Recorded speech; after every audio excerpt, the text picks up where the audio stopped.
ताज्या बातम्यांसाठी ABP माझाला subscribe करा आणि बेल आयकॉन प्रेस करा।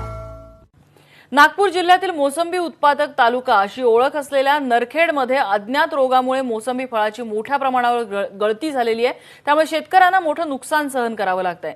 आधीच कोरोनामुळे फळांना भाव नसल्यामुळे संकटात असलेले शेतकरी आणखी हवालदिल झालेत। गेल्या काही दिवसांपासून फळगळती वाढली असून काही बगीचांमध्ये तर 75% फळगळती झाली आहे। उर्वरित फळांना डाग आल्यामुळे शेतकरी निराश झालेत। कोरोनामुळे आधीच सुस्त असलेल्या बाजारपेठेत 15 ते 18 हजार रुपये प्रति टन दर होते। मात्र झाडावर फळांचं प्रमाण जास्त असल्यामुळे एकूण उत्पन्न जास्त मिळेल अशी अपेक्षा शेतकऱ्यांना होती। आता त्या अज्ञात रोगामुळे काही दिवसातच अनेक टन मोसंबी खाली पडल्यानं शेतकऱ्यांच्या हाती दमडीही लागत नाहीये। 50,000 रुपये हेक्टरी भाव मागत होते, संत्र्याची नुकसान भरपाई मागत होते, पण आज ते कुठं गायब झाले हे याचा सगळ्या शेतकऱ्यांनी विचार करण्याची गोष्ट आहे। आमची मागणी आहे की तात्काळ संपूर्ण जे मोसंबी उत्पादक शेतकरी आहे यांचा सर्वे करून पंचनामा करून हेक्टरी 50,000 रुपयाची यांना मदत ही महाविकास आघाडीच्या शासनानं केली पाहिजे। कोरोनामुळे गेले 6 महिने देशात सुरू असलेला शेती उद्योग अडचणीत सापडलाय। पिकाला भाव मिळत नसल्यामुळे अनेक शेतकऱ्यांनी जमिनी पडीक ठेवणं पसंत केलंय। मात्र पंढरपूर तालुक्यातील तुंगत गावातल्या संतोष रणदिवे यांनी अवघ्या 18 गुंठे क्षेत्रात चक्क 4.5 लाखांचं उत्पन्न घेतलं। यासाठी त्यांना केवळ 40,000 रुपये खर्च करावा लागला। संतोष रणदिवे यांनी 3.5 एकर त्यांची जमीन असून या थोड्या क्षेत्रावरती विविध पिकं लावून त्यांनी भरघोस उत्पन्न घेतलंय। टोमॅटोची योग्य निवड केल्यामुळे त्यांना सरासरी 30 ते 32 रुपये प्रति किलोचा दर मिळालाय। आतापर्यंत 12 टन शेतमालाची विक्री झाली असून यातून त्यांना 3,10,000 रुपयांचं उत्पन्न मिळालंय। तर अजून 1,40,000 रुपयांचं उत्पन्न त्यांना अपेक्षित आहे।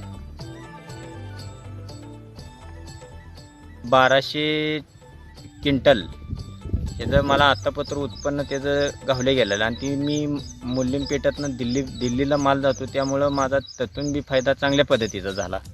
आणि 35 रुपयाचे 32 रुपये ते 35 रुपये पत्र मला आतापत्र भाव गावला, चांगल्या पद्धतीचा गावला। आणि निव्वळ मला 40 ते 35,000 रुपये खर्च 18 गुंठ्याला आला। ती वजावट करून मला निव्वळ माझ्या हातात 4,10,000 रुपये टोटली राहिले।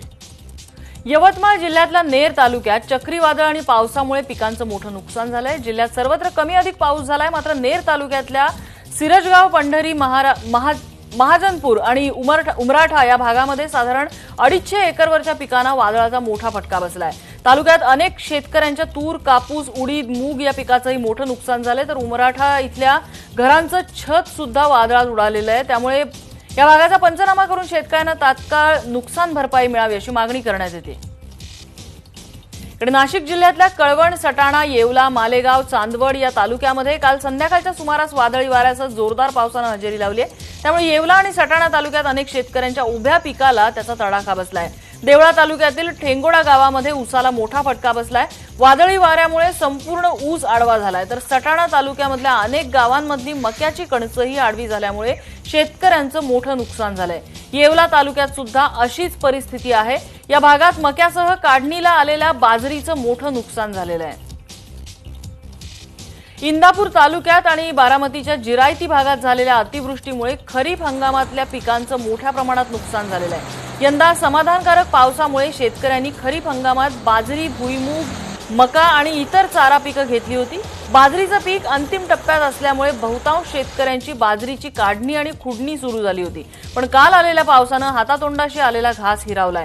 काही शेतकऱ्यांनी बाजरीची कणसं काढून शेतात ठेवली होती, ती कणसंही पुराच्या पाण्यात वाहून गेलेली आहेत। या नुकसानग्रस्त गावांचा प्रांताधिकारी आणि तहसीलदारांनी दौरा करून नुकसान झालेल्या पिकांची माहिती घेतली आहे आणि अतिवृष्टीमुळे नुकसान झालेल्या पिकांचे पंचनामे करण्याचे आदेश दिलेले आहेत। इकडे नाशिक जिल्ह्याच्या अनेक तालुक्यांमध्ये काल जोरदार पावसानं हजेरी लावली। त्यात मोठ्या प्रमाणात शेतमालाचं नुकसान झालंय। कळवण बाजार समितीचे उपबाजार असलेल्या कनाशी इथे झालेल्या मुसळधार पावसाने कांदा व्यापाऱ्यांनी शेडमध्ये पाणी साठवलेला कांदा पाण्यामध्ये भिजलाय। तर गोण्यांमध्ये भरलेल्या कांद्यालाही पाणी लागल्यानं व्यापाऱ्यांचं मोठं नुकसान झालंय। सिंधुदुर्ग जिल्ह्यात भात हे पावसाळ्यात घेतलं जाणारं प्रमुख पीक। मात्र जिल्ह्यातल्या अनेक ठिकाणी भातावर निळ्या भुंगेऱ्यांचा प्रादुर्भाव मोठ्या प्रमाणात दिसून येतोय। निळ्या भुंगेऱ्याची अळी पान गुंडाळून आतमध्ये राहते, त्यामुळे सुरुवातीला भात शेतीवर पांढरे चट्टे पडतात।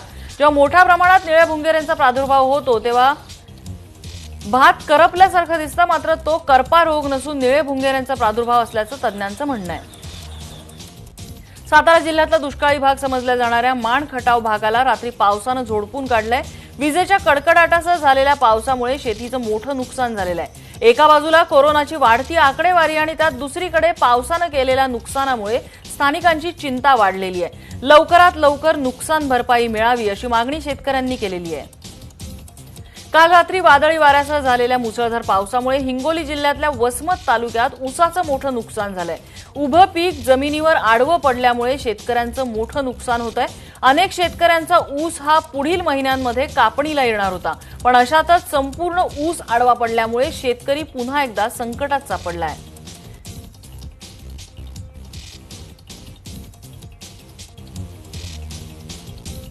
लातूर जिल्ह्यात पावसाने ओढ दिल्यामुळे सोयाबीनच्या उत्पन्नात मोठी घट होण्याची शक्यता आहे. पिकावर विविध रोगांचा आणि किडींचा शिरकाव झाल्यामुळे शेतकऱ्यांसमोर संकट उभं राहिलंय.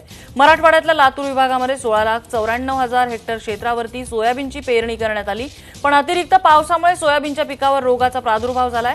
गेले 10 ते 12 दिवसांदरम्यान झालेल्या पावसाच्या संततधारेमुळे आणि अतिरिक्त वाढीमुळे करपा या बुरशीजन्य रोगाचा प्रादुर्भावही वाढलेला आहे.